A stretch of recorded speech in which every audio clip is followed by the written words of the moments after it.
May this special day journey filled with love, happiness, and exciting adventures. And good luck sa college life. So, see you na lang sa UST.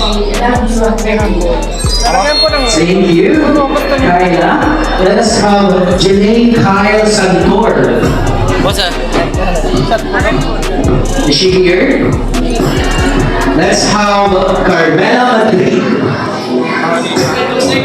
So muna di mga boss na ni boss Mga classmates na ba no? na Bacardi. So di man niya aram na Bacardi ka namuan sa taga favorite klase ng alak mga kwan man siya ram.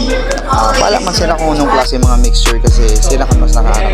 So iyan ako nga na tamang agyagi sa nako yan tamang puro picture. Siyempre kami man sa nanamo na kaya yan. Siyempre nasa lugar kita nga ng Pulangi. So place reveal kita sa Pulangi kita nga na sa Lila Restaurant. And then na-invite lang kami yan ni Ate Bem. Kaiba ko yan si Boss RJ my friend. At siya ang taga-video at taga-picture. So lang bait talaga ni Boss RJ. Siyempre shoutout sa iyo Boss RJ na